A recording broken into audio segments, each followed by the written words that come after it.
Sí, muchas gracias, muchas gracias. Digo que me ayudan porque ustedes se conocen, ¿cierto? Entonces, no creo que suene a reto, si lo digo desde acá, así que muchas gracias por la colaboración. No, no se preocupe, si a cualquiera le pasa, tranquila, tranquila. Ya. Decíamos que nuestra última clase, estamos recuperando la Semana Santa, el día de Semana Santa que no tuvimos, y el día jueves 8 vamos a recuperar el Día del Trabajador. Ya por eso nos tocaron, ¿cierto?, la suerte, entre comillas, de tener dos feriados, y por eso son estos días de recuperación. Ya tenerlo en consideración aquello, y por eso estamos haciendo esta sesión que es de recuperación, y al ser de recuperación, vamos a pasar, ¿cierto?, de largo. Vamos a pasar todo el contenido que corresponde a esta sesión sin break. Así que por lo mismo, desde ya, siéntase cómodo, tranquilo para poder trabajar en esta sesión.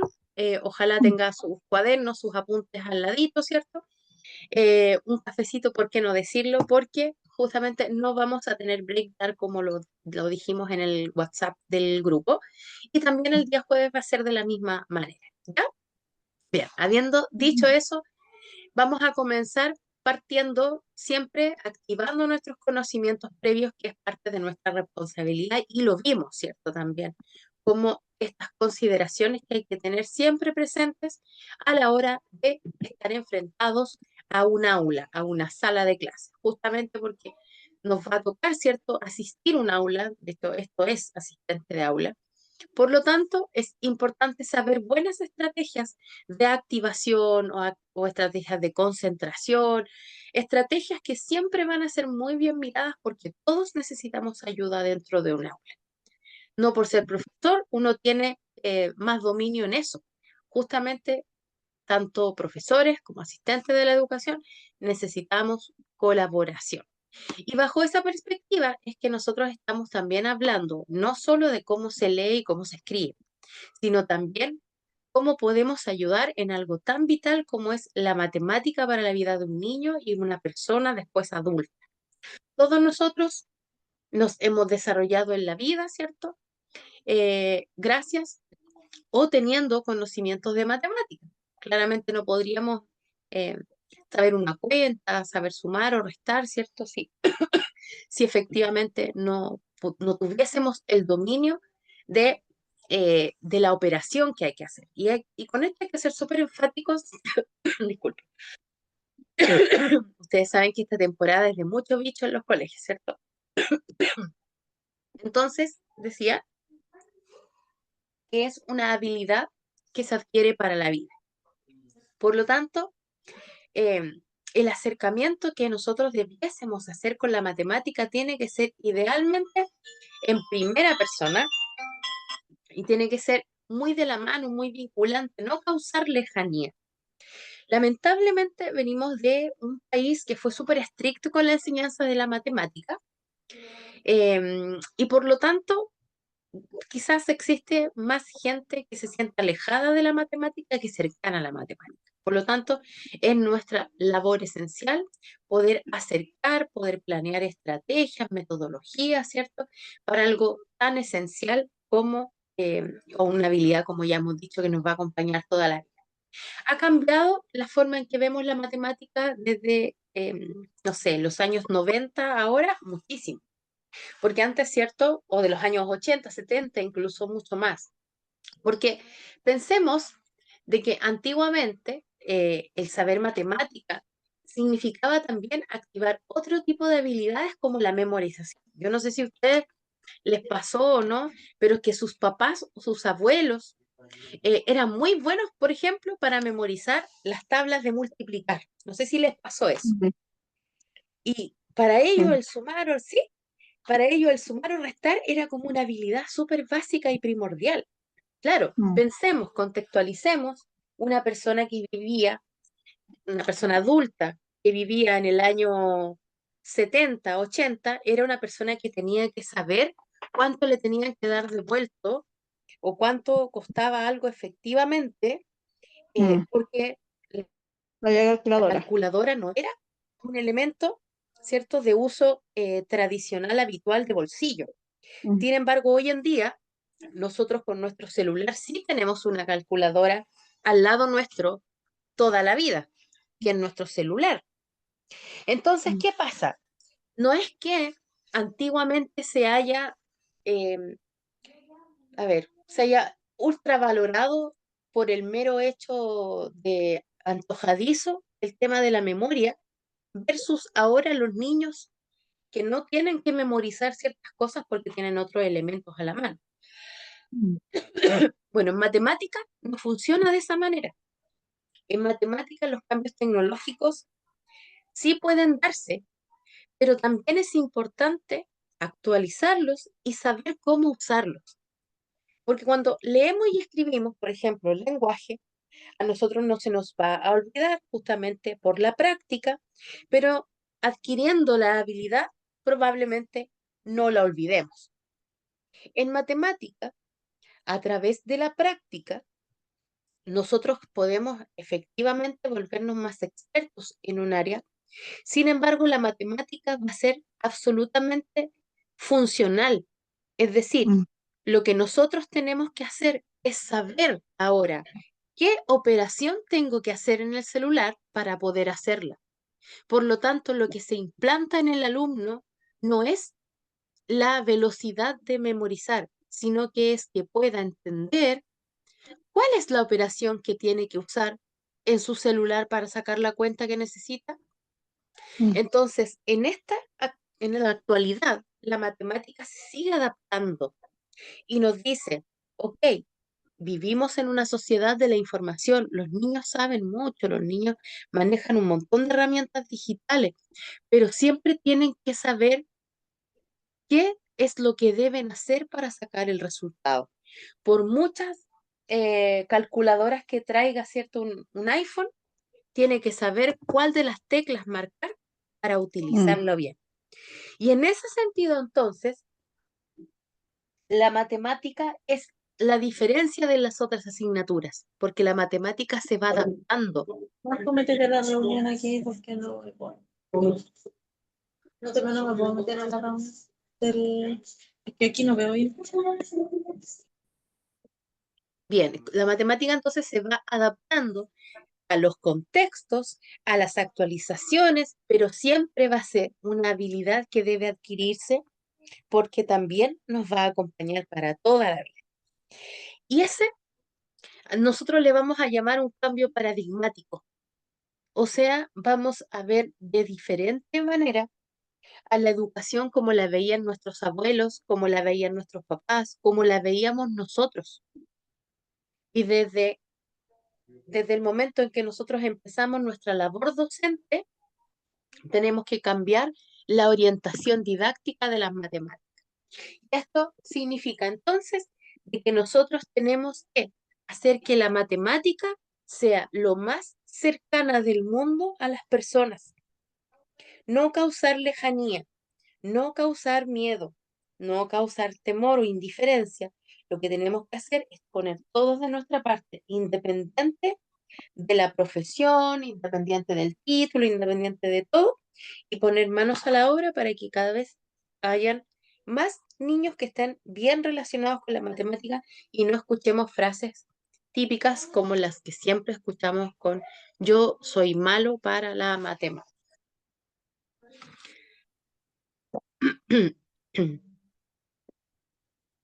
Bien, entonces desde esa perspectiva, sentamos la base de que la matemática es un elemento fundamental que se adquiere como una habilidad de carácter más permanente, pero por supuesto, como toda habilidad, tenemos que ir adiestrando nuestro cerebro y tenemos que ejercitar diariamente.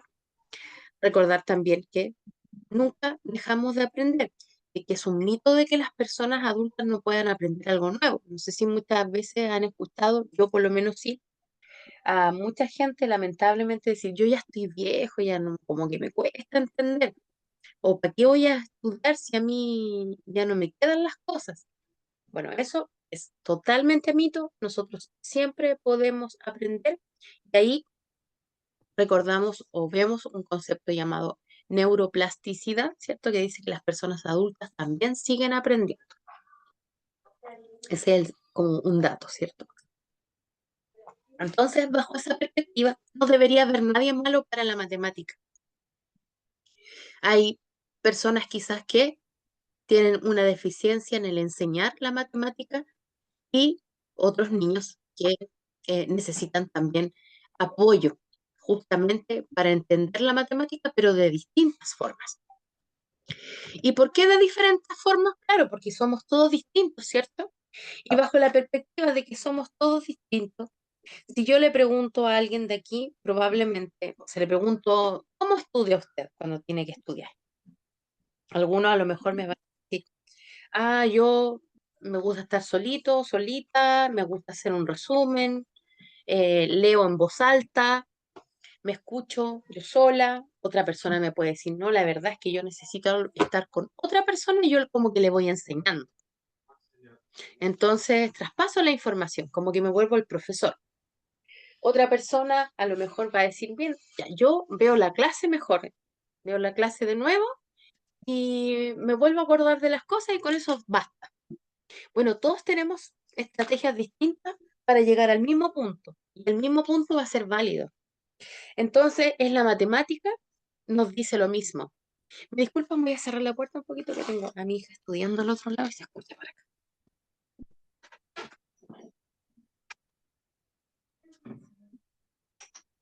Oh, pero voy a cerrar.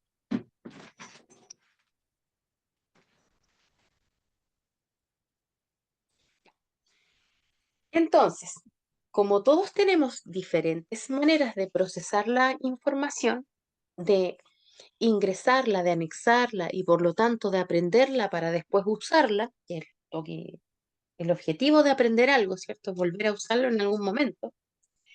Entonces, claro, no podemos enseñar matemática desde un solo punto de vista.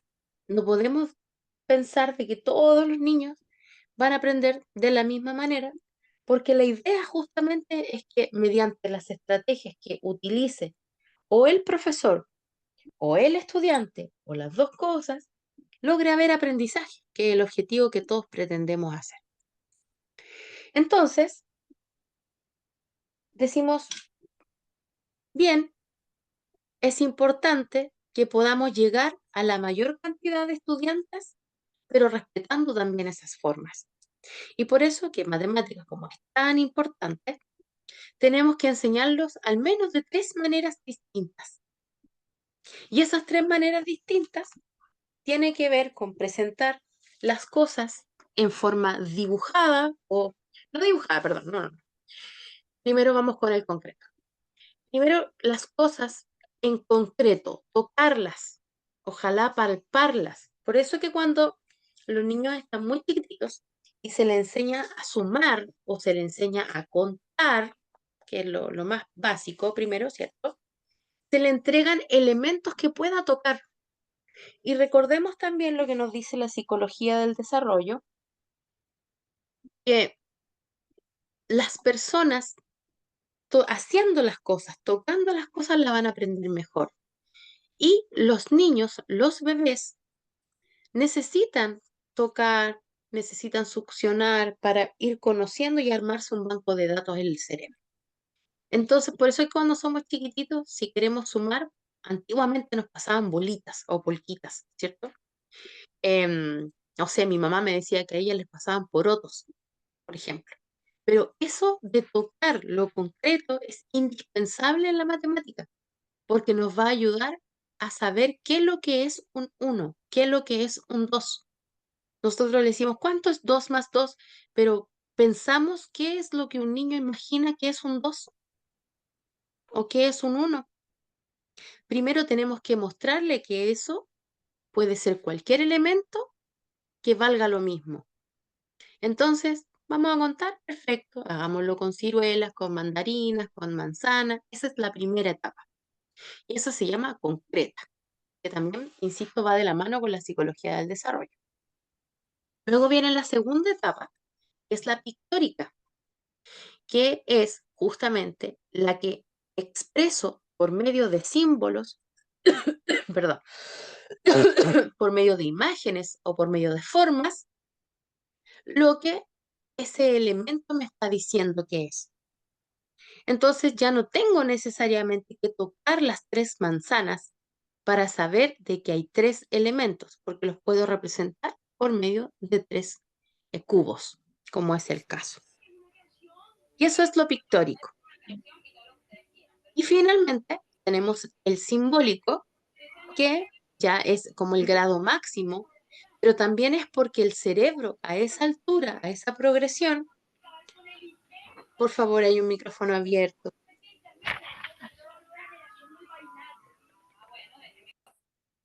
Entonces, el cerebro ya avanzó y avanzó positivamente. Entonces ahora ya no necesita tocar las manzanas, no necesita dibujar los palitos para saber que hay 3 elementos. Ya no necesita entonces ni contar los deditos, ¿cierto? Algunos, bueno, todavía lo necesitamos. Y eso es porque necesitamos una fase más concreta y no tiene nada de malo. Pero la idea, ¿cierto? En el tránsito matemático es llegar, ojalá, a lo simbólico.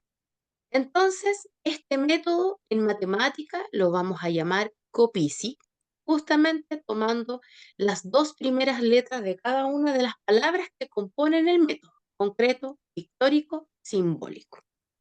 Este método es el más utilizado en matemática, creo que no hay colegio que no lo conozca y creo que no hay profesor de matemática que no trabaje con él, justamente porque la lógica, más allá, por ejemplo, de los métodos de escritura que vimos nosotros, que tal como lo conversábamos, pueden incluso los colegios elegir cuál método hay, porque hay muchos.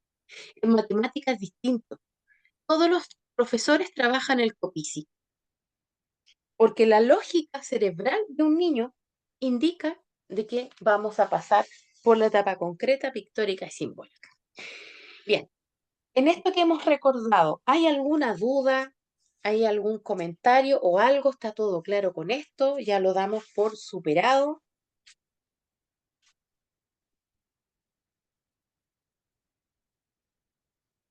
¿Los escucho o los leo? Quiero saber si está todo claro hasta aquí, sobre todo con este. Eh, sí, está claro, bueno, importante igual saber que el niño igual aprende en su casa, por ejemplo, a veces una mamá no entiende cómo está explicando usted lo que es una etapa concreta del niño, entonces le enseña a través de símbolos y no entiende. Exactamente, entonces ahí, muchas gracias.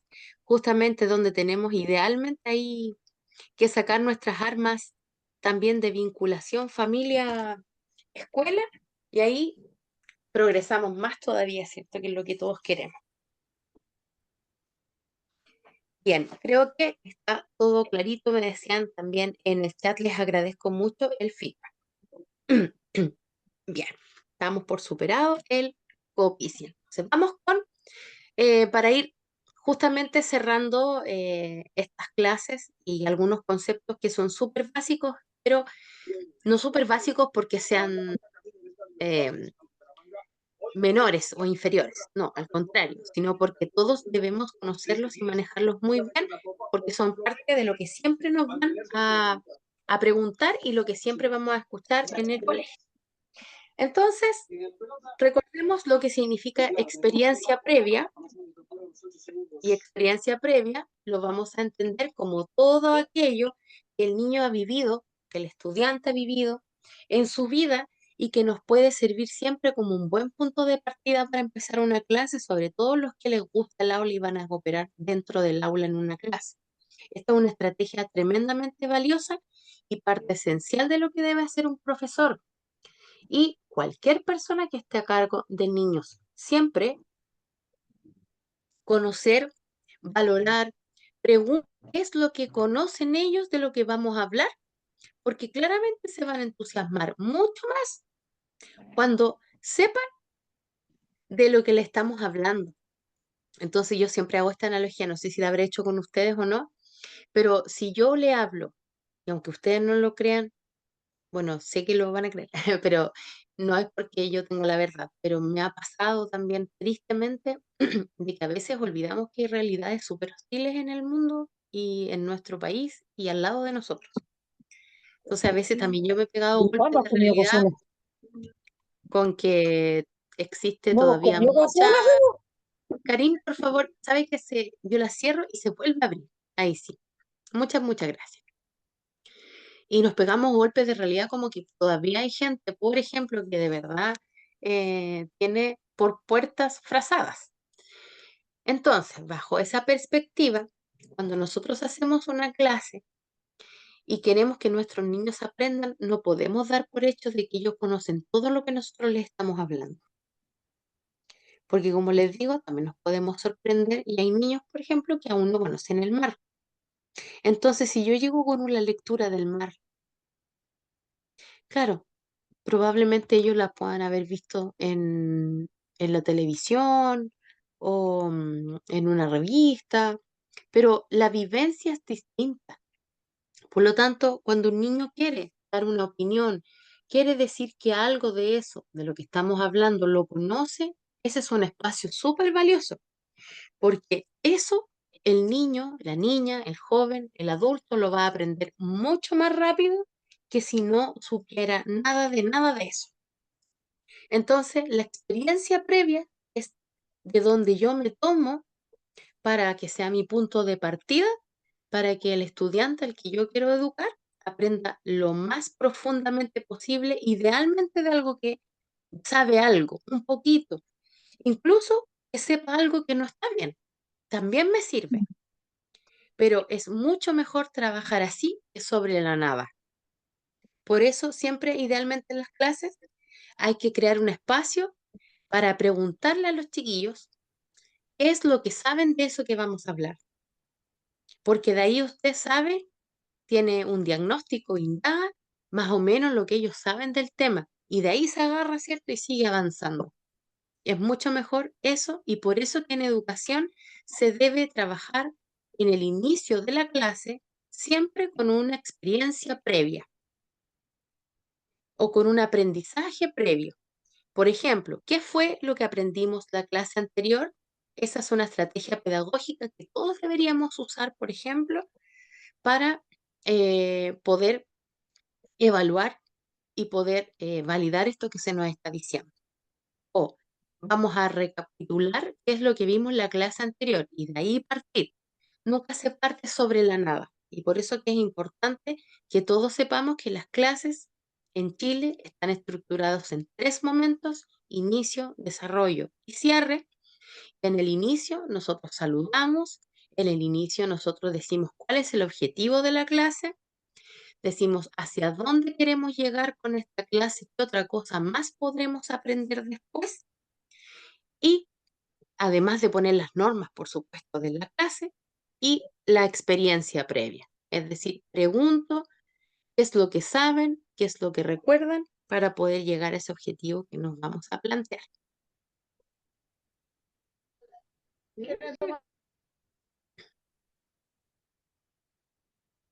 Dice Natalie, en el curso de mi hija, para el día del libro, fui a leer un cuento y un niño no sabía cómo era un circo.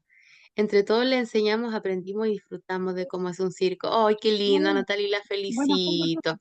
Qué linda iniciativa la del cuentacuentos de los apoderados. Qué maravillosa. Además que esa experiencia no se le va a olvidar nunca a su hija y a los otros niños también.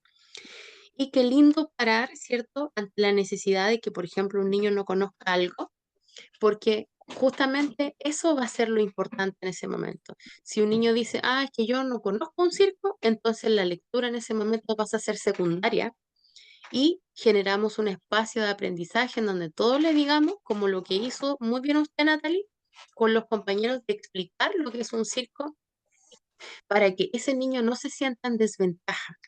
Y ahí se Mm. arma una estrategia pedagógica que tiene mucho más riqueza que haber leído el cuento al 100%. Así que felicitaciones y gracias por compartir su experiencia con nosotros. Maris Pamela. Hola chiquillas, ¿cómo están? Bien, el segundo concepto que hemos visto, ¿cómo? Sí. aprender haciendo y centrar el aprendizaje en el estudiante. ¿Qué quiere decir esto? Que efectivamente, bueno, es lo que hemos estado diciendo, ¿no? Que todo idealmente tiene que ser a nivel protagónico por parte de nuestros estudiantes y no de nosotros. Por eso te fome hacer una clase uno solo, porque no es la idea de la pedagogía de este siglo. La idea de las clases de hoy en día no es que el profesor esté adelante, lo sepa todo, ¿cierto? Y enseñe y dé una cátedra, porque ya el mundo no funciona así. Tenemos que interactuar.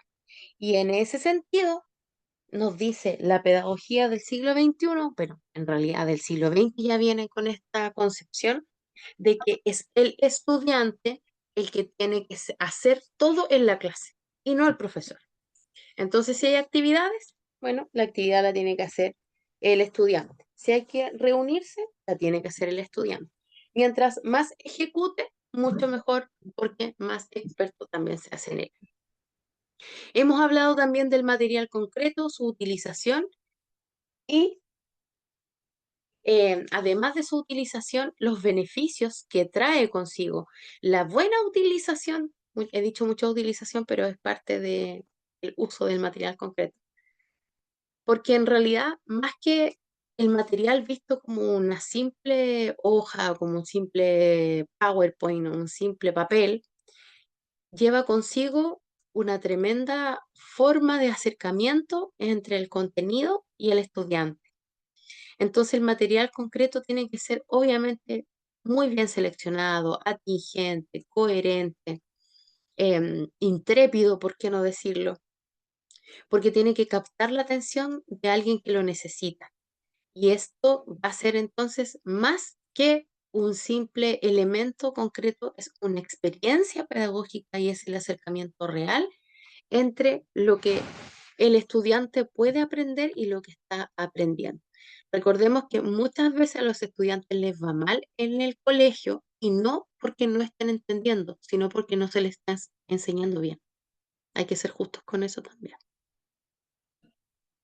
Como las disertaciones, ¿cierto? Exactamente, muy bien. La disertación es una tremenda estrategia, ¿cierto? Que siempre va a ayudar, independiente el tema, independiente el contenido, independiente incluso que a algunos les cueste, pero siempre va a traer beneficios, sobre todo si se hace a nivel colaborativo, ¿cierto? Y recurrir frecuentemente a metáforas y sobre todo ya recapitulando y cerrando el tema con matemáticas, claramente acá tenemos que utilizarla porque tenemos que acercar justamente lo desconocido a lo conocido. Si nosotros le decimos multiplicar a un niño, que viene recién incorporándose al mundo de las matemáticas, probablemente no lo entienda. Pero si ya está en el nivel de entender lo que es sumar, le podemos decir que sumar es, o multiplicar es sumar varias veces. Si le decimos que a otro niño en otro nivel más bajito, que sumar es juntar, al saber la palabra juntar, entonces se le va a hacer más fácil entender lo que es sumar. Y esto implica también un conocimiento del vocabulario, de las necesidades, de los intereses de los estudiantes, para que también entendamos cuál es el modo en que debemos hablarle. También siempre cuento esta anécdota, pero es parte de lo importante que es utilizar un vocabulario que sea atingente al nivel. Unos niños que estaban contestando una pregunta simple y muchos fallaron en la respuesta que tenía relación con una lectura bastante simple que hablaba del yogur natural. Pero muchos se quedaron estancados y no contestaron bien porque la pregunta se refería a lácteos, no a yogur. Entonces ellos conocían solo la palabra yogur. Al no haber ampliado su vocabulario y poder acercar, ¿cierto? Que el lácteo también significa algo derivado de la leche, etcétera, etcétera, podrían haberlo asimilado mejor y haber cambiado radicalmente la estadística del resultado del aprendizaje. Porque ahí dice que los niños sacaron, no sé, 0 puntos en comprensión lectora. Entonces mi pregunta es, ¿de verdad no entendieron o nos faltó vocabulario? Y ahí también tenemos una gran responsabilidad, ¿cierto? Sobre todo con esta utilización lingüística, pero también al servicio de las matemáticas. Hasta aquí, en este recuerdo que estamos haciendo y en esta profundización también de esta clase recuperativa, ¿alguna pregunta? ¿Algún comentario?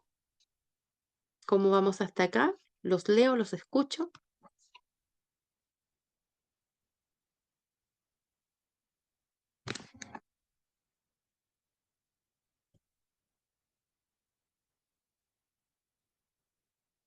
Muchas gracias, chicos. Muchas gracias ahí por el feedback en el chat.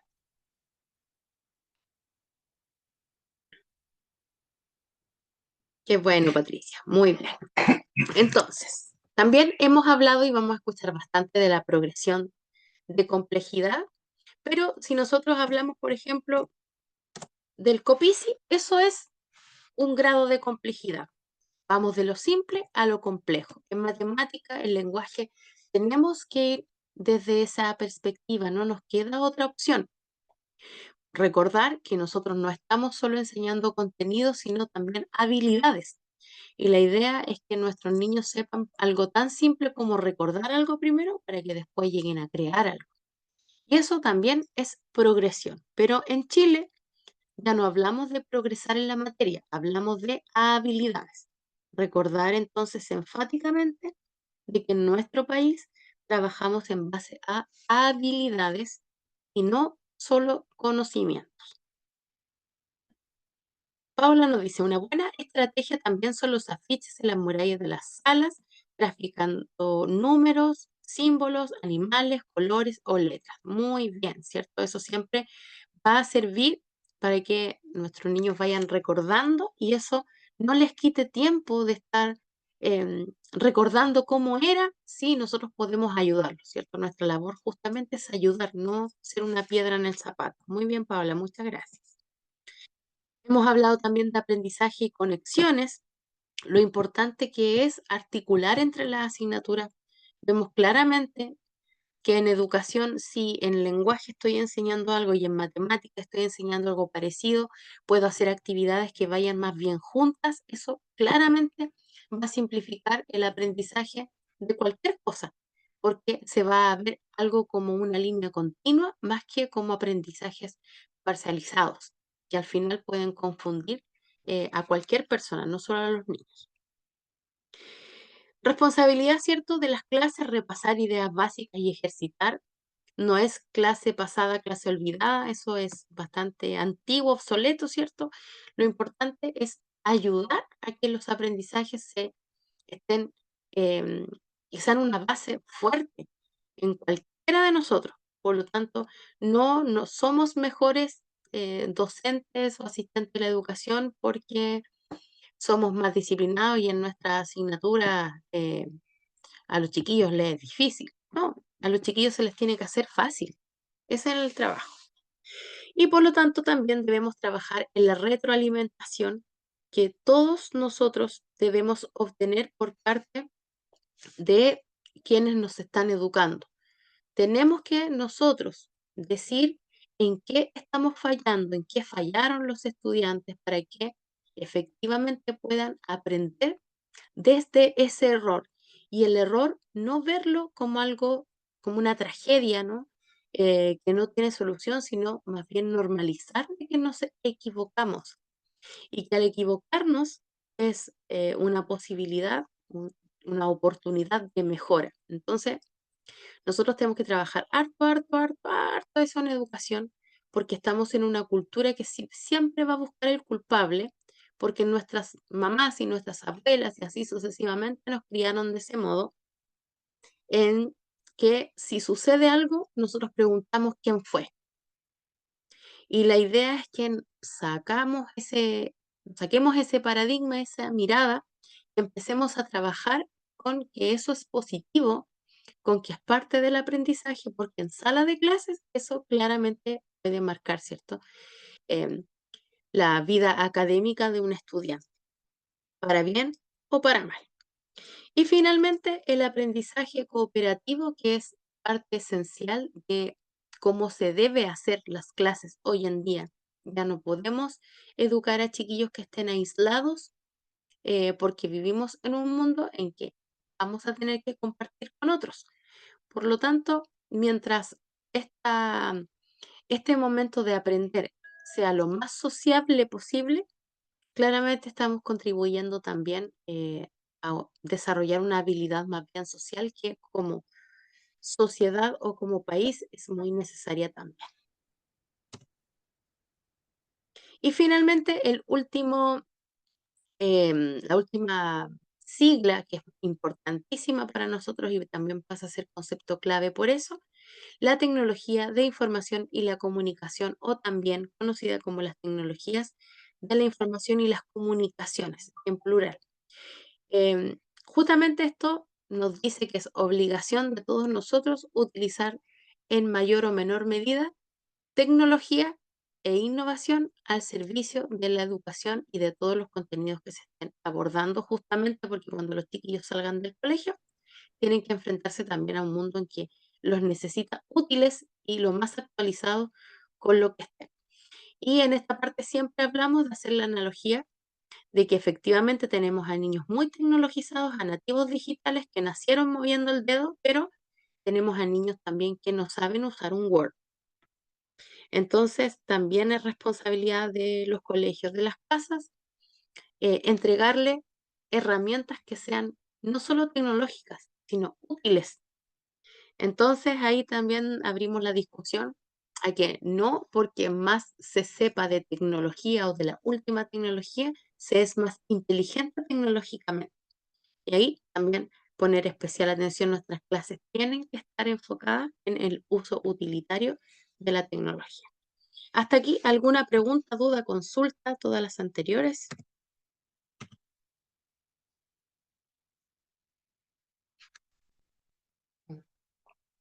Hacer.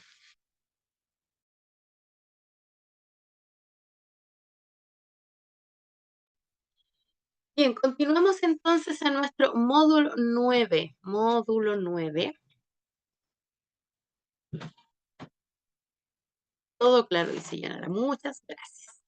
Y este módulo 9 va a tratar de este contenido que es justamente muy atingente, sobre todo en esta última etapa del país que estamos viviendo. Harto es la actualización de las leyes que implican la incorporación de las necesidades educativas especiales. Por lo tanto, en este módulo vamos a hablar de los aspectos psicológicos más relevantes en los niños y las necesidades educativas especiales o NEE.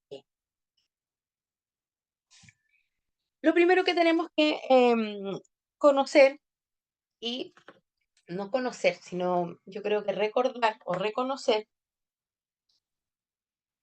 es lo que entendemos por psicología infantil. Y psicología infantil, claro, lo tenemos que tener súper claro porque vamos a trabajar bastante con ello porque es un área totalmente abierta e increciendo en nuestros colegios. La psicología infantil la vamos a definir para este curso y para estos efectos como el estudio del comportamiento, y su nombre lo dice, de los niños, pero en una etapa determinada, desde el nacimiento hasta la adolescencia. Ojo con eso, porque se pregunta en alguna de las pruebas, ¿bien?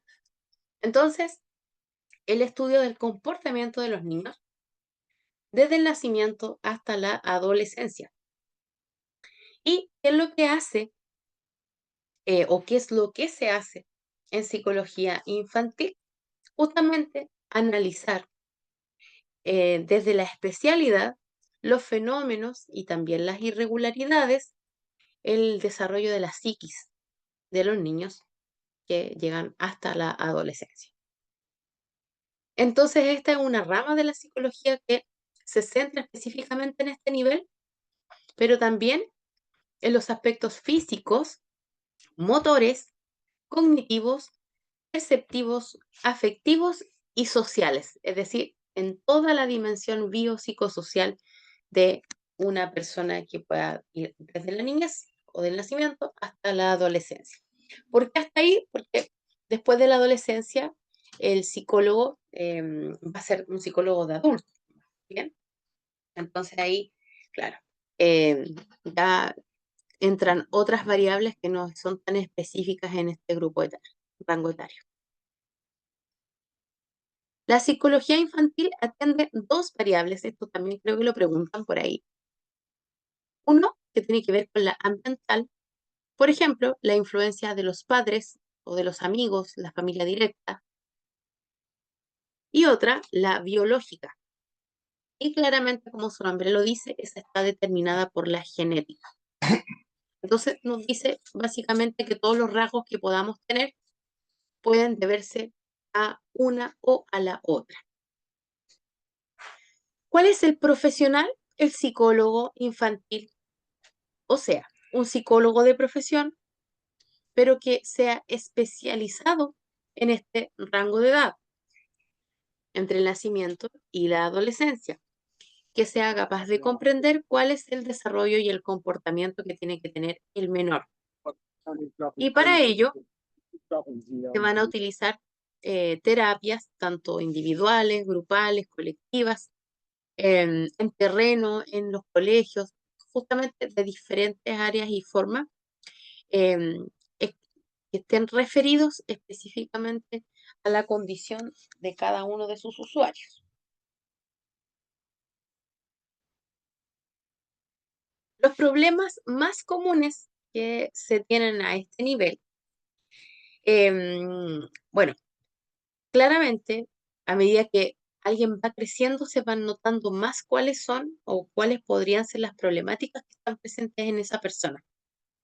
Claro, porque cuando son más guaguitas, ¿cierto? Es mucho más difícil poder saber si tiene ciertas dificultades o no.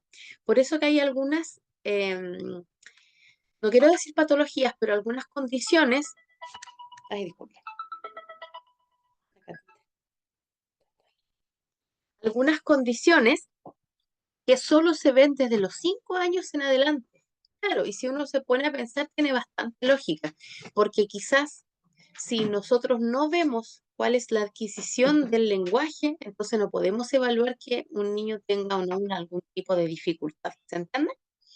Entonces nos vamos a encontrar en educación con bastante de esto, con entender de que hay muchas condiciones que no se van a ver hasta los 5, los 6 años más o menos.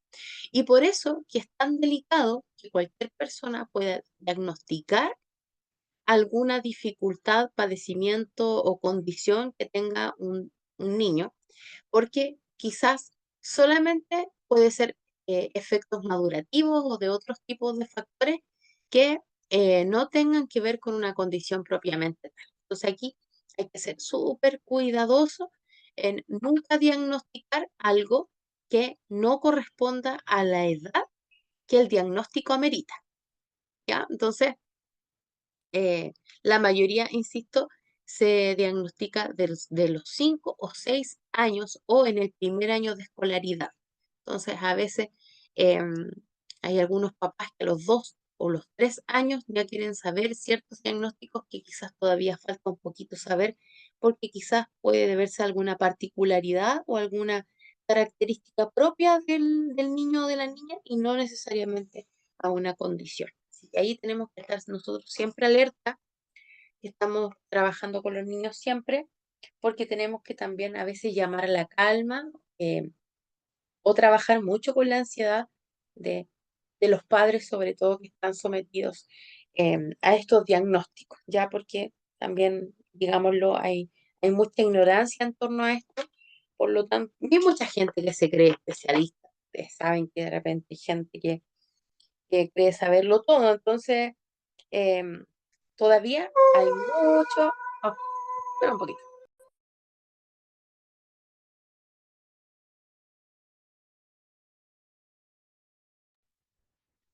Todavía hay mucho, entonces decía, disculpen, por entender, por empatizar y por educar, em, sobre todo en el respeto, ¿cierto? Más que la tolerancia, en el respeto que hay que tener con todas las condiciones.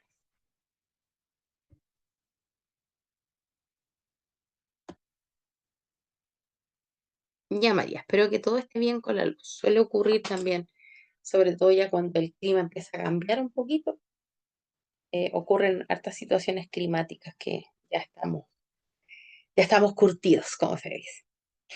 Bien, entonces decíamos que a medida que va creciendo un niño se van haciendo más notorias estas cosas por todo lo que yo les cuento, ¿cierto? Porque a veces no se puede uno adelantar y decir qué es lo que está pasando.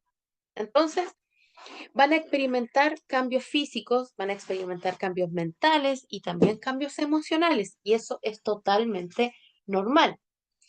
Y en ese proceso en el que se van adaptando a esos cambios, la forma en que se van a relacionar con el mundo va a ser la que va a variar.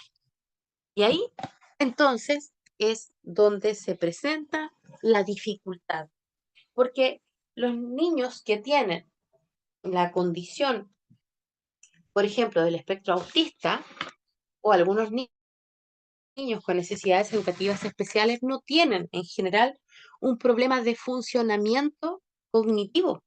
O sea, vamos a encontrar a niños autistas brillantes, tremendamente, que le va tremendamente bien académicamente, que van a ser incluso los primeros del curso. El problema quizás no va a radicar ahí.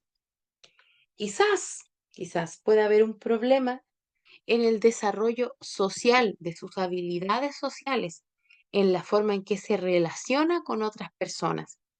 Por eso que los niños con necesidades educativas especiales necesitan un apoyo para que ellos puedan adaptarse a ese mundo que los va rodeando. Entonces, los cambios que van sufriendo a nivel físico, a nivel mental y a nivel emocional tienen que ser acompañados por alguien, por una persona experta, porque necesita ayuda en esa adaptación. Las personas que tienen una condición autista, a lo mejor alguien de ustedes conoce a alguien en esta condición, les cuesta mucho aceptar de que haya un cambio en su rutina, por ejemplo. Eso los desencaja, les hace mal, porque perdón, una estructura. Entonces, es por esto, porque el mundo que está afuera va cambiando y hay condiciones que tienen cierta incapacidad para adaptarse rápidamente a esos cambios que la vida está teniendo afuera. Y por eso que los niños con TEA necesitan apoyo, porque eso puede producir una desregulación. Entonces, partiendo de esa base, vamos a entender de que lo que necesitamos es justamente no tratar a las necesidades educativas especiales como un trastorno, como una enfermedad, como un déficit y como todas las anteriores, sino, o sea, no es psicopatológico, no es que alguien esté loco, no es que, no, como antes se creía, ¿cierto? Incluso había gente que se burlaba de esta condición. Entonces, no tenemos que tratarlo como una enfermedad ni como algo grave, sino esto tiene que ver con que el cerebro ejecuta funciones o capta el mundo de afuera de una manera distinta y nosotros tenemos que ser respetuosos de eso porque en realidad si nos ponemos a profundizar mucho, claramente todos vamos a tener ciertos rasgos de neurodivergencia justamente porque ya aprendemos de diferente manera.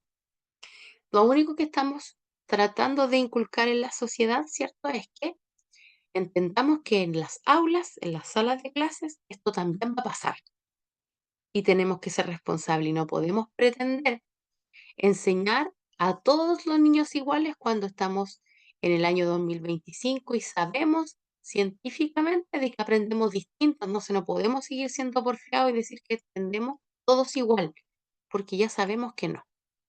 Eso es la invitación que se hace en este módulo a entender, ¿cierto?, los aspectos psicológicos de lo que sucede en el cerebro de las personas con necesidades educativas especiales y cuál es nuestra responsabilidad social en este trabajo también. Leo el 14.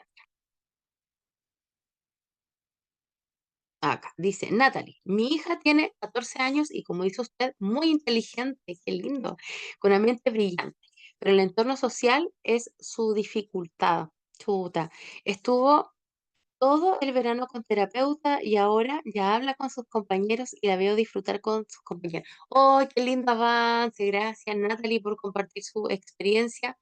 Y ahí, qué bueno que usted haya mencionado un profesional que es poco valorado quizá, o quizá, Natalie, no sé, ¿qué dice usted? A lo mejor poco conocido todavía en profesión, porque el terapeuta es como una profesión bien nueva. Entonces quizás no se sabe la importancia que tiene en la sociedad, por ejemplo, un terapeuta. Qué bueno que usted lo valore y que lo traiga aquí, como diría mi madre, a colación, porque ahí nos amplía un poco la perspectiva también profesional y entendemos de que el equipo multiprofesional no tiene que ser siempre un psicólogo nomás. Pueden haber otros profesionales porque en el caso de la hija Natalie, por ejemplo, no tiene problemas de aprendizaje. Así que muy bien y felicitaciones también por todos los progresos. Ahí tenemos un tremendo ejemplo entonces de que efectivamente esto no es un problema y que las personas pueden salir adelante. Así que nunca desmotivarse con las condiciones ni nada de eso, porque no hay que ser fatalista, al contrario, hay que darle ánimo tanto a los papás, a los educadores como a los mismos niños. Marta nos dice, yo tengo dos hijos con TEA. Oh, gracias Marta por compartir con nosotros. Uno profundo y otro autofuncional. Y él no entendía las emociones de él ni de los demás. Claro. Gracias Marta primero por compartirlo y segundo por enfocarnos aquí en algo que justamente decíamos recién. Los problemas quizás, porque a lo mejor algunos no son problemas, radican esencialmente en eso, en la gestión de la emoción. Entonces, mire, a veces pensamos cosas que no tienen nada que ver con la condición.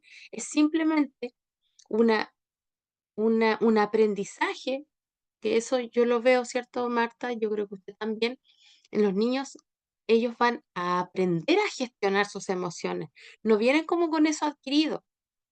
Entonces van aprendiendo a cómo actuar frente a algo que le está pasando a un otro, por ejemplo.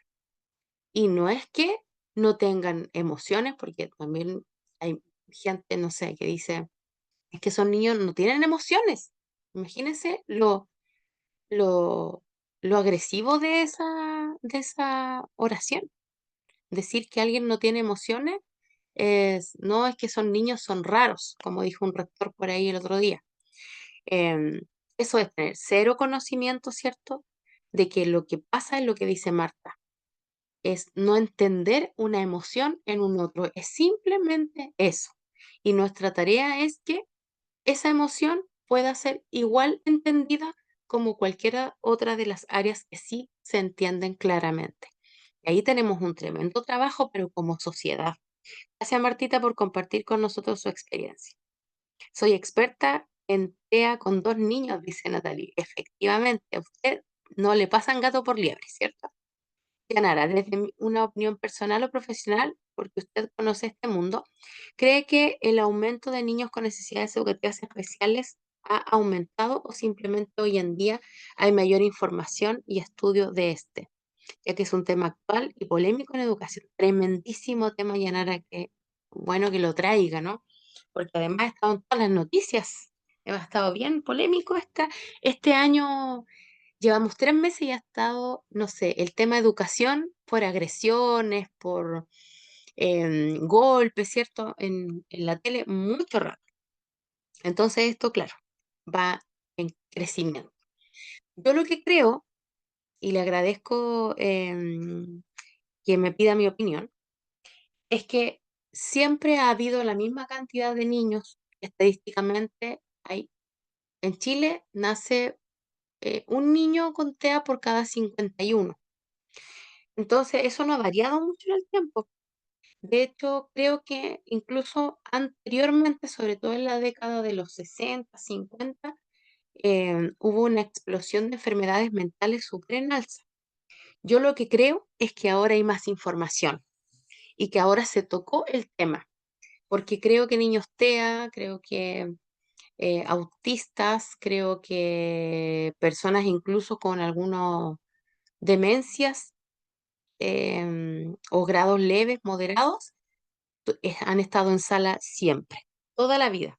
Yo creo que ahora hay papás, hay una sociedad mucho más informada de lo que se debe, lo que no, y también hay estudios que avalan esto. Entonces, y hay leyes. Entonces, claro, hay una sociedad mucho más informada, creo yo.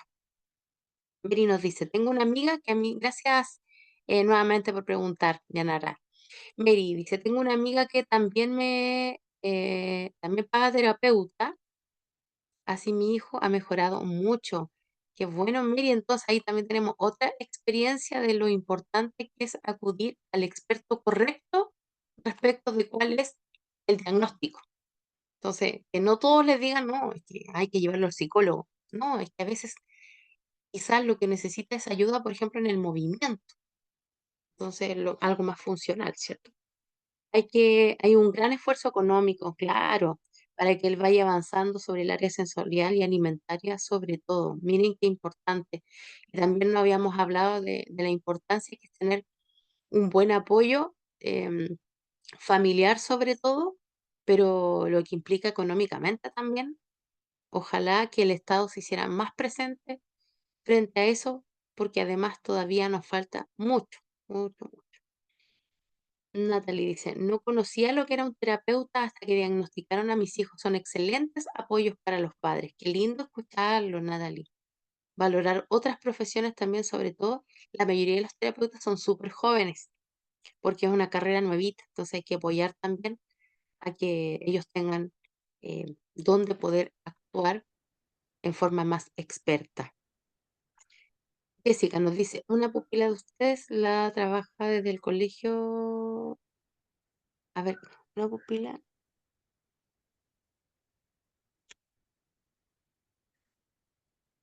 Tiene, un tutor sombra. Perfecto, claro, entiendo. Tutor sombra. En este caso, los tutores sombra, ¿cierto? Son aquellos que trabajan con las personas como de punto fijo. Ese es un excelente aporte también. Ha sido muy polémico en temas legales el trabajar con un tutor sombra dentro de la sala, pero es una excelente opción. Lamentablemente en nuestro país se ha quedado en quién paga el tutor sombra y no se ha avanzado mucho más en eso todavía. Pero yo creo que es parte de lo que se viene súper fuerte, de que se incorporen personas como apoyo permanente a los niños que tienen ciertas condiciones. Yanara dice, mi hijo de 9 años, desde el año pasado, está con terapeuta ocupacional o como se abrevia en sigla para que todos lo sepamos. Y también,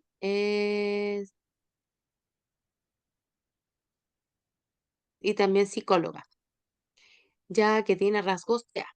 Aún no tenemos diagnóstico, pero el tema de las emociones y cómo regularlas está bien complicado. Harto ánimo con eso, llenaré un camino largo, pero mire, tiene 9 años y a los 10 usted ya va a ver efectos. No baje los brazos, no desmotivarse, sé que no lo va a hacer, pero es increíble lo que avanza un niño TEA, sobre todo cuando empieza tempranito con la ayuda del terapeuta y de los papás. Así que el próximo año va a tener grandes logros y usted ni siquiera se va a dar cuenta porque quizás los va a tener muchos en el colegio. Así que siga ese camino nomás, es el correcto, la felicito. Eva nos dice, en el curso de mi hija hay una mamita que lo único que quiere es que le den algún diagnóstico para su hijo, porque según ella ya no sabe qué hacer. Imagino la desesperación que tiene que tener en ese sentido y necesita orientación. Esa mamá también lo puede hacer en forma o por fuera del colegio para que tenga una respuesta más rápida, tanto en el sistema particular como también en el sistema público, pero claro, con sus horas y todo aquello. Solo porque el niño corre es más inquieto que otros, expresa sus emociones diferentes al resto. Claro, juegas más brusco, pero claro, son rasgos que son tradicionales en los niños, sobre todo a esa edad, entonces quizás la mamá a lo mejor se está apresurando mucho, ¿cierto? Y si a lo mejor está o quiere un diagnóstico de algo, como decíamos al inicio, que no se le puede dar todavía. Buen punto ese. A veces no hay que apresurar, ¿cierto? La maduración propia de los niños. Este nos dice, mi sobrino tiene TEA y le cuesta mucho socializar con los demás niños del colegio, pero con mis hijos no, porque prácticamente se criaron con ellos. Claro, entonces ahí nuestra compañera nos dice un atisbo distinto, nos dice que efectivamente esto es una cosa de costumbre. Entonces, se van a poder socializar. Es una cosa de vinculación, de confianza, de trabajo, ¿cierto? Y por eso es tan importante que todos le pongamos ganas a eso. Muchas gracias por comentarnos también. Fanny, vaya nomás, Fanny, no se preocupe. Paula, profe, eso hablábamos con la compañera, lo que dijo el rector sí, del Instituto Nacional, ¿cierto? Terrible respecto de los niños TEA, discriminatorio, retrógrado, ignorante, ¿cierto? Y todos los apelativos que da vergüenza, ¿cierto? Que alguien que trabaje en educación no esté avalando algo que incluso científicamente está comprobado. Entonces habla también de la ignorancia. Un corazón ahí para usted, Paula. Ni siquiera se duda. O sea, si yo trabajo en educación, no puedo poner en duda lo que yo estoy tratando de enfocar. O sea, aquí pasa incluso a nivel secundario lo que yo pueda pensar. Pero si yo estoy en esto, yo tengo que avalar lo que mi visión dice que tengo que hacer. Entonces es como no perder la esperanza. Yo no puedo trabajar en educación si no creo que los niños vayan a tener una solución. Entonces mejor estudio arquitectura, no sé. Perdón, me apasiono ya. Ya. Marcela nos dice, es muy bueno en que los colegios tengan profesionales especialistas con niños con con diferencias especiales, ya que antiguamente no se trabajaban y ahora que son grandes se les ha ido diagnosticando, ¿cierto? Claro, súper. Se les ha ido diagnosticando y considerando, porque antes eran diferentes nomás y nadie se hacía cargo de eso. Entonces yo creo que también habla de que estamos siendo una sociedad mucho más responsable también. Gracias por comentarnos esa punta del iceberg que nos faltaba. Natalie, mi amigo con 37 años fue diagnosticado el año pasado con TEA. ¡Wow! Y claro, le dio sentido a toda su vida infantil y juvenil por no tener un diagnóstico del que nos hablaba de esos años. Mire que, no sé si, o sea, qué terrible enterarse a los 37 años de que nunca estuvo equivocado, ¿cierto? De que quizás solo eran las formas. Claro. Lo bueno es que con 37 años todavía se le puede dar sentido a la vida, ¿cierto, Natalie? Así que qué bueno que todavía tenga solución y que pueda tomar todos los resguardos necesarios para que empiece a vivir ese amigo que usted nos comenta. Mándele saludos de mi parte y que todo el ánimo. Me encanta que la gente avance en eso. Muy bien. Jessica dice, esta persona tutor TEA el año pasado estudió en Promundo Inspector y como tenía ese ramo de espectro autista quedó como tutor de un niño. Se puede, claro, efectivamente. El tutor sombra, Jessica, puede ser cualquier persona que esté al cuidado, sea especialista e idealmente que pueda tener conocimientos al respecto. Si lo contrata, por ejemplo, la familia, claro, lo puede requerir. Así que muy bueno que uno se esté capacitando sobre todo en estas cosas porque además se abre un campo laboral distinto. Un buen punto, Jessica. Qué inteligente. Muy bien. Mi amigo, dice Natalia, es enfermero casado y con dos lindos hijos.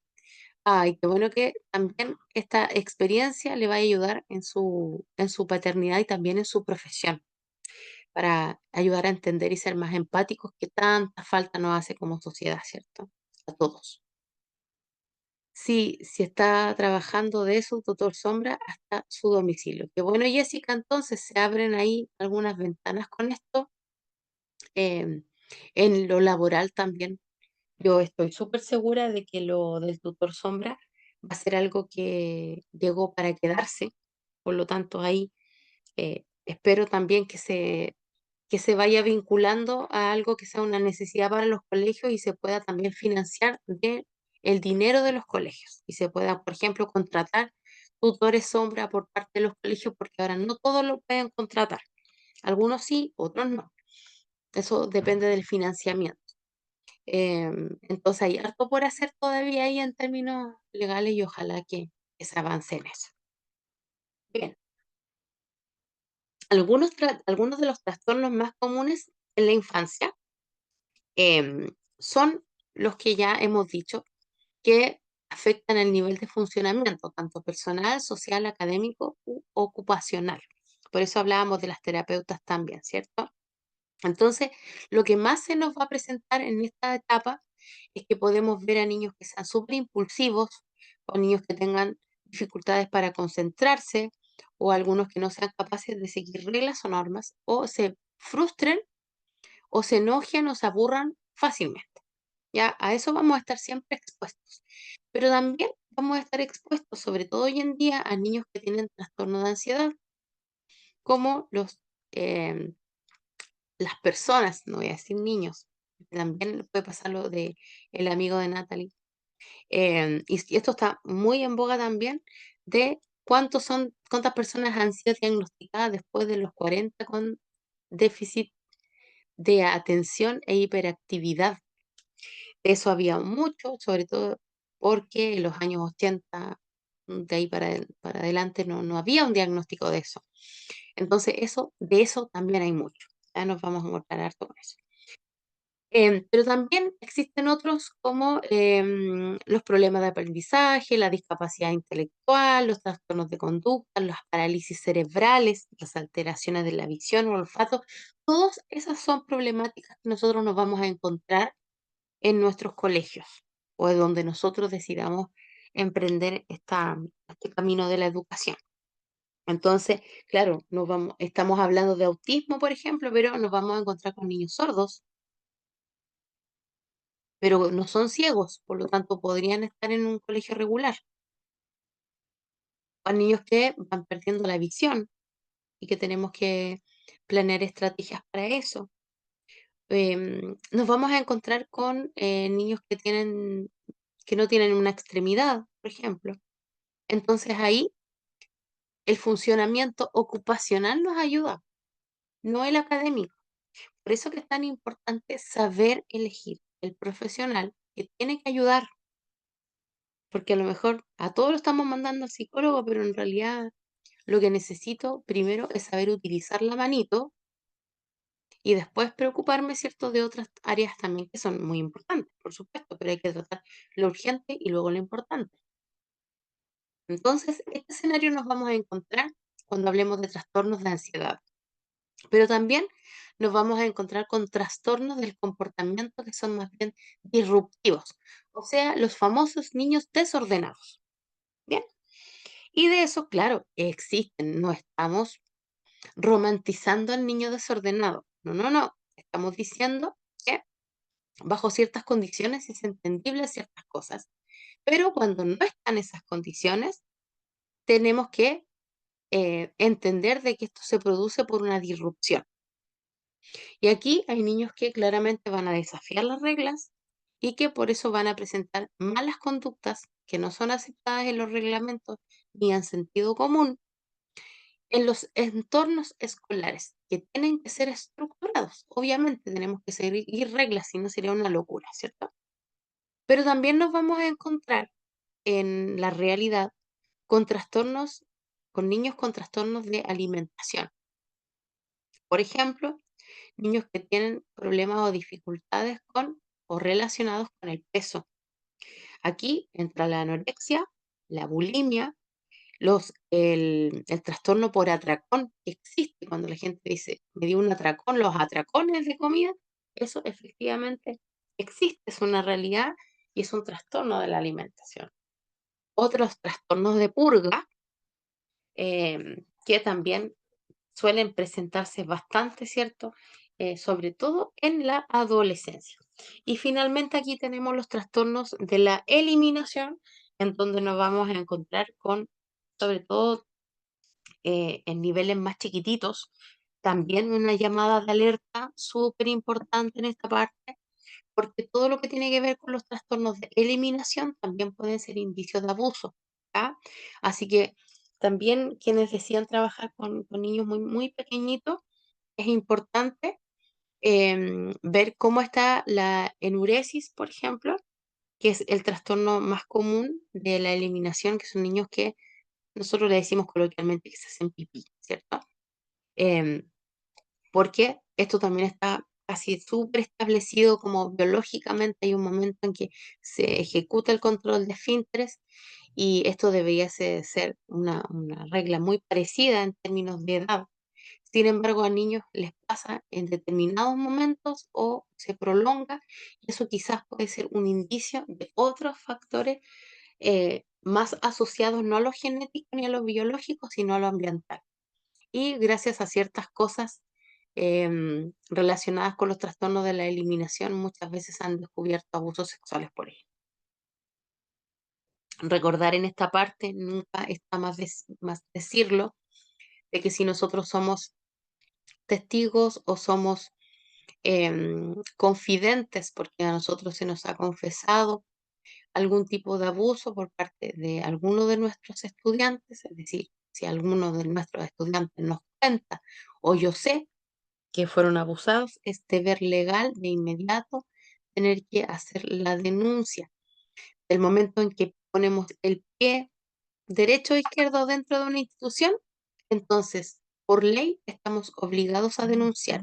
Y el no denunciar nos hace cómplices. Así que siempre nosotros tenemos que denunciar cualquier situación que podría estar afectando la integridad física, mental, emocional de nuestros estudiantes, porque ahí ya pasamos a tener una responsabilidad eh, más bien legal, civil y penal. ¿Bien? Leo el chat.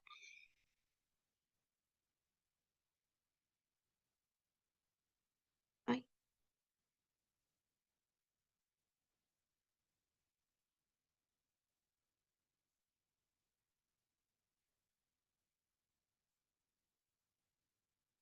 dice.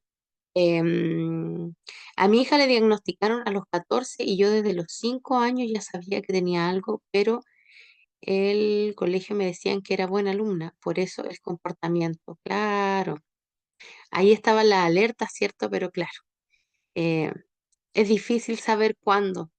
Entonces, se entiende también de que hemos ido todos aprendiendo de ir entendiendo las señales también, ¿cierto, Natalie? Gracias por compartir. Yanara nos dice, cuando yo era niña, era muy flaquita y tenía una profesora que revisaba mi termo y me supervisaba mientras comía para saber si yo me comía la comida. Mm. ¿Y eso, cómo usted cree que fue bueno o fue malo, Yanara? ¿Le ayudó o no? ¿Qué cree usted? Ese seguimiento, ese monitoreo. Natalie, trastornos de la alimentación, también está la alimentación selectiva. A ver, claro. Ejemplo, mi hijo Tea come, solo come tallarines blancos y leche nada más. Ay, claro, tremendo aporte ahí, Natalie. Mire, importante, estimados y estimadas, lo que nos dice su compañera. También en trastornos de la alimentación podemos sumar la alimentación selectiva. Eso también lo había escuchado, pero no era parte de esto, así que nos sirve ahí también para aumentar nuestros conocimientos. Muy bien, estimados y estimadas, hemos llegado tran, al final de nuestra clase de hoy. Les quiero dar, como siempre, los agradecimientos por su participación. Siempre es un gusto compartir de esa manera y poder intercambiarnos el conocimiento, que bastante agradable se hace también cuando estamos em, compartiendo y aprendiendo. Em, los colores de la ropa, el cómo visten, dice Eva. Claro, efectivamente pasa algo con los colores de la ropa, cómo se visten, ¿cierto? Efectivamente. ¿Cuál faltó, Patricia?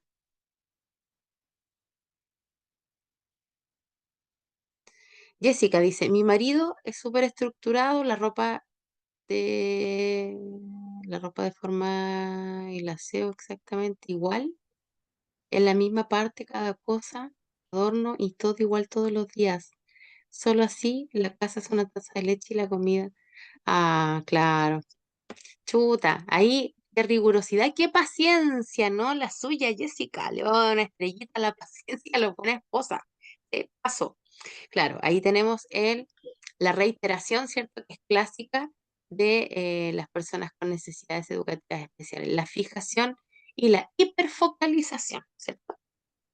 Patricia, trastornos afectivos. Ah, toda la razón, toda la razón.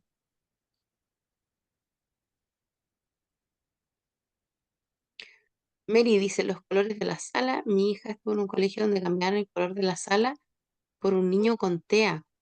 Claro, los colores perjudican, ¿cierto? Pueden hasta trastornar la visual y por tanto el aprendizaje. Perfecto, sí, chiquillas, menos mal que me avisaron. Los trastornos que se me quedaban en la otra diapositiva. Sí, los trastornos afectivos, gracias Patricia, que tienen que ver con todos los relacionados a los sentimientos. En este caso, los que son persistentes pueden ser de tristeza o pueden ser también cambios bruscos de ánimo. Lo que sucede muy frecuentemente, sobre todo post pandemia, es la depresión, el trastorno bipolar. ¿Ya? Esto también hay un llamado fuerte a la atención durante este tiempo, porque en realidad nosotros no digo nosotros, ustedes y yo, pero la sociedad ha tomado el concepto de bipolar, por ejemplo, para la clásica broma de alguien que cambia de opinión constantemente, qué sé yo. El llamado a la responsabilidad del trato en la información, por lo tanto, este es un trastorno de tipo afectivo y tiene que tratarse también con la rigurosidad y el diagnóstico que así amerita. Y finalmente tenemos los trastornos TIC. Y aquí qué bueno que me lo hayan visto, porque no podemos confundir esta TIC con las otras TICs, ¿ya? Esta TIC tiene que ver con movimientos o sonidos repetidos, repentinos, involuntarios, ¿ya? Que alguien emite. No sé, por ejemplo, yo tenía un alumno que estábamos todos en silencio y de repente decía, ¡bah! Y al principio era como un patito, escuchaba como un patito. Bueno, la cosa es que tenía Tourette, pero al hacer eso, claramente produce un quiebre en un montón de situaciones. Hay otras personas que tienen, no sé si se acuerdan de Sebastián Piñera, que hacía como un movimiento con su hombro. Bueno, eso también es un tic. Entonces, todos estos se juntan porque, ¿qué sucede? En el sistema nervioso manda una señal al cerebro, el cerebro manda una señal al cuerpo que haga algo para producir una liberación por la percepción que este cerebro está realizando. Entonces, claramente los tics son súper amplios, podemos encontrar aquellos que son súper básicos como parpadear mucho los ojos, hacer muecas, encoger los hombros, estirar el cuello, mover la boca, la mandíbula o apretar la mandíbula o escupir, ¿ya? Y también hay Profesora, otros que son como ciega. también había, usted nombró el TIC que tenía el niño en la sala, ¿cuál era? Tourette, Ah, ya, porque también síndrome de salió un Tourette. joven tiempo atrás en la televisión que tenía ese tic, pero él hablaba inconscientemente groserías. Claro, Se exactamente, insultaba a las personas sin querer. exacto. Y ay, hay una película que dice eso, me acuerdo de una película española que hay, Toc Toc, creo que se llama algo así. Y claro, Es que salió efectivamente, en la televisión, claro, claro, en fue las una noticia, noticias. exacto. Y también hay niños que, bueno, es súper poco común, pero pasa, ¿cierto? Que empiezan a decir palabras que son más bien soeces y que las desprenden, pero en realidad no se dan cuenta, porque es justamente una respuesta a nivel cerebral del sistema nervioso. Gracias por traernos aquella noticia también, Eva. Hay otras, por ejemplo, como gruñir, toser, olfatear, aclarar la garganta. Hay gente que pasa haciendo eso sin necesidad. Eso también se puede ver como un tic, por ejemplo. Profesora, y el reírse de la nada. o eso no. También puede ser, claro, una respuesta perceptiva. Hay que ver de qué categoría, pero también podría catalogarse dentro de eso, claramente. Mi hijo se enrolla el pelo y se lo tira. ¿En serio? Y el ¡Uy! papá hace lo Somos mismo. dos. Yo soy Y el team su hijo. el Ah, papá hace lo mismo. ay, y no, ahí somos crónicos, ¿ah? Ahí no hay vuelta. ¿Pero qué será? ¿Es una condición, profesora? Eso es un tic, claramente. Ya. Cuando, cuando el cuerpo sienta que algo sucede, lo necesita. Eso en realidad no es malo porque ayuda como a liberar cualquier tensión que pueda estar sosteniendo el cuerpo. Pero yo le digo que no, porque va a quedar sin pelo, ya se saca Ah, mucho cabello. Y le claro, digo, hay que hacer otra tírate, cosa. oye, algo, mira, te voy a comprar no sé, cómprate Una un pelotita. peluche, algo, sí que le podáis tirar tú y quitar así. La Y pelotita sabe que que se aprieta es re buena. cuando estaba en el liceo, él cuando estaba chico andaba mucho en skate. Y cuando estaba en el liceo, hacía el movimiento del skate con los deditos así. Todas las No, clases, todas las clases, todas las clases. Él ahora en estos momentos, él tiene 29 años. Y a mí me costó demasiado cuando él estaba chico porque esto no se veía en los colegios. Lo tildaban de cualquier exacto. cosa, me mandaban a buscar que él distraía la clase, que ese movimiento que lo hacía a propósito, que no paraba. Claro, Imagínense. como si lo pudiese controlar, claro. Sí. Éramos Y él bien decía, ya inconscientes mamá, si no lo antiguamente voy en a eso. hacer, no lo voy a hacer, pero no, si era repetitivo, tenía hojas completas de anotaciones negativas por eso, imagínense. Estamos al debe ahí con la educación, con todo lo que se hizo y no se comprendió. Es Sí, lamentable, ojalá me que eso quedó se pueda debiendo enmendar. la educación de los años cuando mi hijo estudió, profesora, me quedó debiendo muchos malos ratos, demasiado. Sí, no era justo. No era justo que las clases se No, hicieran para unos no. nomás y no para otros. Eso es, Sí, eso sabe es. que Y no, ahí hay un derecho que no se aplica. Por eso que es tan importante sí. saber esto, porque nosotros también tenemos que garantizar de que ese ejercicio de derecho se haga. Imagínense si nosotros estamos en presencia de un profesor que piensa así, de un niño, déjalo si este no aprende porque es tonto. Antes se escuchaba eso, no nos Mi hagamos los hijo, locos, ¿cierto? profesora, mi hijo estudia ingeniería civil y es ingeniero civil ahora. Está trabajando en Coyhaique en un proyecto Maravilloso. sí, en un proyecto de estos remolinos de aire, ¿cómo se llama? ¿Eólico? Sí, es jefe de proyecto él, imagínese. Pero yo nunca Qué me lo orgullo. diagnosticaron de Ahí tenemos TEA, una nunca. esperanza. Sí, pero él claramente, él siempre tuvo eso. ¿Sabe que una vez yo me acuerdo que yo salí llorando del colegio porque la inspectora general me dijo, ¿hasta cuándo? Me dijo, tú defiendes lo indefendible. Porque yo iba a colocar la cara por mi hijo porque no era un niño malo, pero eso del repetitivo de que no dejaba la clase hacerse por sus movimientos, imagínese. Y esos movimientos hoy en día Mire, se ahora ya suplen no con tiene el una... movimiento, no tiene el movimiento de mano, no, pero ahora él se tira mucho el cabello. No, Yo y cada ahora vez que viene aquí, ¿ya?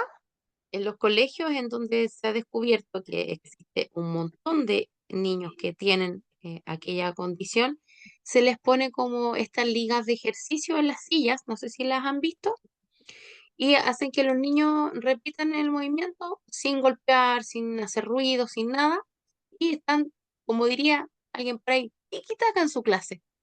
Pero bien, imagínese un tremendo Eso es apoyo. todo, eso era todo, eso era todo. Si era una solución chiquitita, pero había que Cierto, tener yo las creo que ganas hay de hacerlo.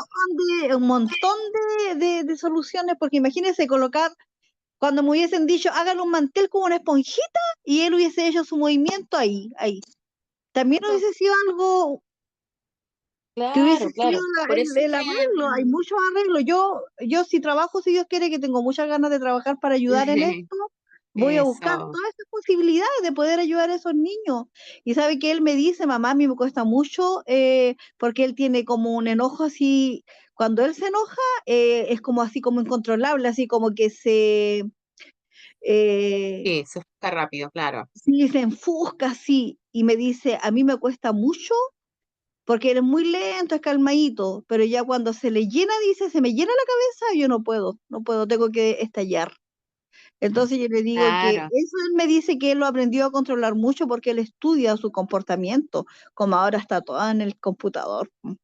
porque nunca fue diagnosticado de nada, Pero qué a lindo pesar el de verlo yo. progreso que ha tenido además, po. Qué lindo, qué orgullo también Sí, y qué lindo sí, lo que por usted eso yo les dice, digo a todas las mamás que tienen, que estamos aquí en el porque curso y que tienen niños eso, así, sí, mi hijo no tenía muy buenas calificaciones y tenía esas cosas que antes, años atrás, 15 años atrás, 17 años atrás, no eran tomadas como ahora, pero sí se puede porque mi hijo después quiso ir a un preuniversitario y después entró a estudiar a una buena universidad, porque estudió en la Universidad Católica él y terminó de estudiar. qué orgullo. Y eso también es una Sí, clara esperanza, ¿cierto? De que sí se es un nuevo puede. ejemplo de que eso se puede y que Sí, necesitamos a más personas como usted que estén con esa esperanza de estudiar, de ir a los colegios para ayudar sí, yo y lo hacer haría, pero mejores que sea, personas. si Dios Sí. quiere, yo lo voy a hacer así, porque yo tuve mi hijo así y imagínese, y sí se puede. La mamá nunca tiene que decir que no se puede, porque sí se puede. Yo a veces lloraba y yo decía, no importa, no importa, usted va a continuar y usted va a hacer cualquier cosa, ya sea que yo tenga lo que tenga que hacer, pero usted no se va a quedar sin estudio. Usted va a Eso. ser alguien en la vida. Y esa Sí, energía entonces ahora hay que traspasarla, ¿cierto? A todos los que vienen detrás, pues, a nuestros niños. Así que qué linda su sí, experiencia, muchas gracias por compartirla con nosotros, le agradezco. ya pues. Bien, ¿a dónde quedamos? ¿A dónde quedamos? Acá. Otro. Lavarse reiteradamente las manos, dice Natalie. Existen muchos más. Exactamente, eso de lavarse las manos, ¿cierto? Vean esa película, que es muy entretenida, creo que está en Netflix. Toc, Toc, creo que se llama. Hoy sí, yo la vi, se la va Es a buena, tomar. ¿cierto? Entretenida. Sí, sí. Paula dice balancearse constantemente. Claro, eso también es un tic. Yo cuando niña sufría de muchos tics, dice Marcela, ¿cierto? Y cero diagnóstico. Hay un episodio en Modern Love sobre el trastorno bipolar y muy bueno, sirve harto para conocer ese trastorno. Ah, qué buen dato. Me gusta cuando que me den datos de film. Creo que uno aprende rápido cuando los ve, ¿cierto? Gracias por el dato, Yanara, lo voy a ver. Yo conocí a una chica que se arrancaba el cabello y comía la, la raíz del mismo. Oh, wow, ahí estamos frente a un tic más bien patológico, ¿cierto? Que grave, ojalá que no haya pasado a mayores eso. Mi hijo se lava, mi hijo se lava las manos mucho rato cada vez que toca algo, él cree que está sucio y siempre pelea con la cabeza. Es evidencia de un tic. Lo importante es mantenerlo ahí a raya, ¿cierto? Para que no cause no va a causar una patología, pero algo que a él lo inhabilite de estar en funcionamiento diario, por ejemplo. Estar ahí siempre supervisando, que me imagino que usted lo ha hecho súper, súper bien. Es un TOC, dice Natalia. Los TOC entran también en estas categorías psicológicas, por ejemplo, inquietarse cuando algún objeto. Ah, por supuesto que sí, Paola, muy bien, claro. Cuando, cuando uno se inquieta, ¿cierto? Cuando algo no quedó derecho o cuando revisa más de una vez, justamente, dice Paola, em, una puerta si queda bien cerrado, revisar las perillas del gas también más de una vez, porque conozco a muchas personas de mi entorno que actúan de esa forma. También lo es, Paola, muy buen punto, habíamos hablado, ¿cierto? De aquello. Mary dice, yo tengo varios, me imagino, ya a esta altura estamos todos así como pensando en cuál tenemos, ¿cierto? Jessica, yo hago varios tics, gestos, muecas para continuar el habla porque era tartamuda. La psicóloga me guió. Ah, ¿de los TEA nacen? Oh, ya. Nos dice Jessica de que ella era tartamuda, claro, y justamente por lo mismo hace bastantes muecas para continuar, para hablar. Me guío.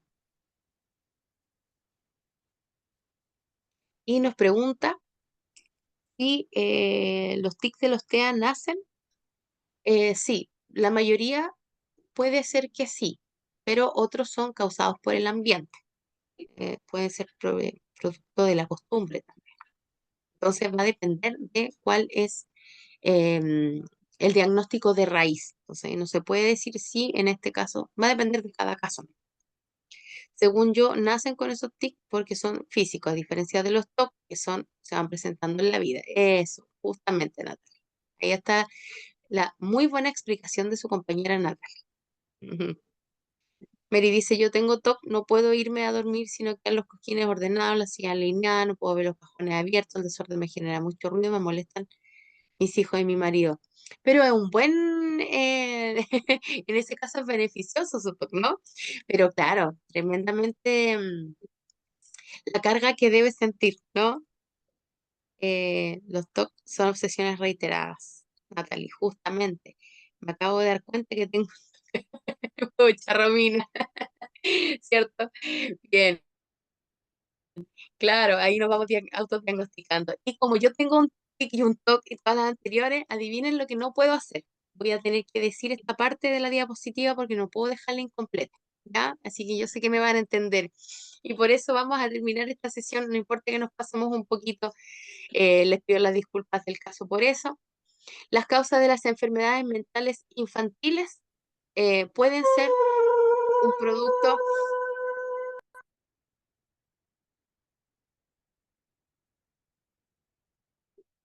perdón, pueden ser por un factor biológico, es decir, que algo se haya producido en el cerebro cuando se nació, ¿cierto? Y producir, ¿cierto? Un,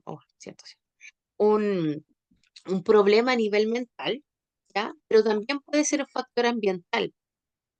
Y aquí también harto ojo porque para que todos conozcamos y sepamos que los abusos, los traumas, los golpes, la violencia pueden producir alguna enfermedad mental. Ya no son todas genéticas ni congénitas. Eso es un mito. Entonces, si hay abuso reiterado, hay trauma, podría producirse un trastorno mental. También existen o pueden producirse a nivel psicológico, como la baja autoestima, los problemas con la imagen corporal. Eso aumenta el riesgo de producir una enfermedad mental. Y también, por supuesto, las lesiones cerebrales, como algún golpe por algún accidente, o también los abusos. Miren, los abusos salen en forma reiterada como causantes de enfermedades mentales. Por eso, y desde allí, nuestra responsabilidad también en esto que estamos haciendo. Muy bien, mis queridos y queridas, ahora sí me despido. Les agradezco muchísimo el tiempo entregado, toda su participación. Para mí siempre es un gusto. Nos reencontraremos el día jueves en nuestra última sesión de la clase de recuperación, también a las 19:30 horas. Bien, que estén muy bien. Les envío un gran abrazo y que puedan descansar junto a sus familias. Muy buenas Mañana noches. la prueba, una consulta. Sí, claro, Hoy claro. día no va a haber prueba, ¿cierto? No va a abrir ninguna prueba, porque ya con tantos días ando como así medio desorientada. Deme un momentito para sacar la cuenta. A ver, déjenme terminar de... Porque esta era la clase de Semana Santa, ¿o no? Del Día del Trabajador, Sí, es que la yo que me estamos guío por revisando. el cronograma. Déjenme ¿Ya? un momentito para revisarlo aquí. Y le contesto de inmediato si me aguanta un minutito. Sí, sí, no hay Así problema. no me equivoco ni nos equivocamos. Y así nos dice de qué módulo es la prueba hasta qué módulo, porque estoy media perdida. Exactamente. Claro, Sí, sí. porque nos perdimos todos con la recuperación. Yo igual les soy honesta, entonces por eso. Sí, a ver. Claro, hoy vamos a abrirla. Sí, pues lo habíamos dicho, sí, Ya. toda la razón. A las Sí. 21:30 está programada para abrirse la prueba del día de hoy. ¿Ya? Ya, esto es, ¿qué Esta día es? prueba Martes. ¿El va a miércoles, estar jueves? abierta hasta el jueves. ¿Ya? Y el ¿Ya? jueves vamos a abrir la última. ¿Sí? En eso ¿Y el habíamos jueves quedado. a qué hora va a estar abierta? Porque como va a abrir después la otra. No, pues el jueves va a estar abierta del viernes hasta el sábado. Ya. Otra consulta. ¿Y la prueba que va a abrir hoy día, qué módulo entra? Al tiro le digo. Por A ver, favor. déjeme ver la pruebita porque así también evitamos el Sería error. la prueba. ¿Sí? Esta es la prueba 3. Sí.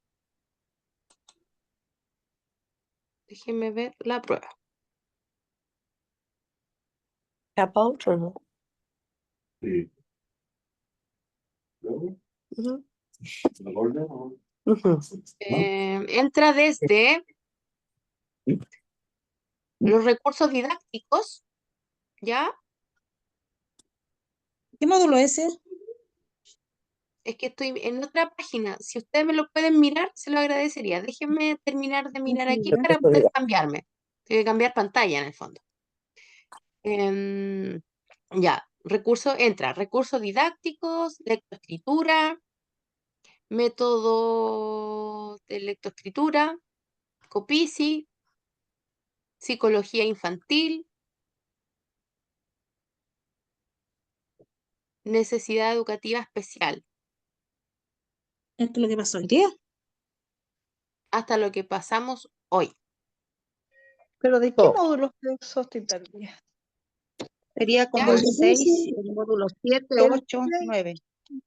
El 6 dice organizar y diseñar material pedagógico didáctico de acuerdo a la planificación curricular. ¿Ya? Ese es el título del 6. Del 6, Del 6, sí, recursos didácticos y tecnológicos. Sí, ese. exacto. Ese, ¿Ese es el 6? El Ah, ya. 6, sí. Ya, entonces del módulo 6 hasta lo que vimos hoy. exactamente. Esa es la prueba de hoy día. Esa es la prueba de hoy día. Ya. Ya, ¿y se entrega el plazo para entregarla? El plazo es hasta el día jueves, ¿ya? Ya. Y el jueves abrimos la última.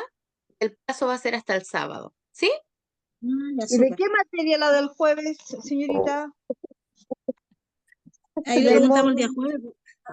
Claro, de Ah, ya. todo lo que no vimos hoy, no, de todo lo que nos falta. Ya. De lo que veamos el jueves va a ser la prueba del jueves. Esa va a ser más Exacto. cortita. las clases. Muy Ya. bien. Ahora sí, ¿no hay dudas? Buenas Sí, ahora sí, noches. Muchas Buenas gracias. noches, que Que tengan buenas descansen. noches. Cualquier duda me la Gracias. preguntan por interno. Buenas noches, chao, Chao, profe, chao. buenas noches. Buenas noches.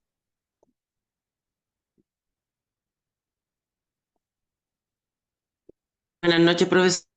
Buenas noches, descansen. Gracias. Gracias, igual usted. Buenas noches, profesora, que Buenas descanse. noches. Usted también, gracias.